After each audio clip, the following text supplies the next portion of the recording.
कर्म का फल व्यक्ति को उसी तरह ढूंढ लेता है जैसे कोई बछड़ा सैकड़ों गाय के बीच अपनी माँ को ढूंढ लेते। एक राधा नाम की महिला थी। उसके 2 बेटे थे। बड़े बेटे के नाम पुतिन और छोटे बेटे के नाम सुमित था। बचपन में वो दोनों बड़े प्रेम से रहते थे, परंतु छोटा भाई सुमित अपनी माँ की बात नहीं मानता था। जब वो दोनों बड़े हो गए तब उनकी शादी हो गई। वो दोनों अच्छे से रहने लगे, परंतु एक दिन राधा की पति की मृत्यु हो गई।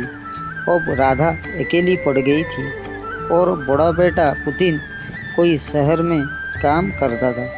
छोटे बेटा गांव में ही काम करता था। छोटा बेटा संपत्ति पाने के लालच में अपनी माँ को घर से निकाल देता है, पर जब ये बात बड़े बेटे को पता चलता तो उसके अपनी माँ को अपने साथ रख लिया और उसका भरण पोषण करने लगा। कोई साल बीत गए।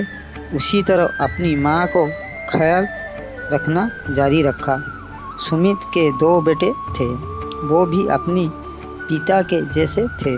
जब वो बड़े हो गए तब उसने भी संपत्ति के लालच में अपने पिता और माँ को घर से निकाल दिया और सारी संपत्ति आपस में बांट ली और उनसे अपने पिता से कहा, जिस तरह अपने माँ को घर से निकाला है उसी तरह एक दिन नियति ने भी उसे घर से निकाल दिया। तब सुमित के अपने गलती का पछतावा हुआ। तब तक बहुत देर हो चुकी थी। हमें अपने माता पिता का हमेशा सम्मान करना चाहिए। उनके पास उनके कोई धन हो या ना हो, उनके प्रेम को सामने धन बहुत ही छोटी चीज़ है।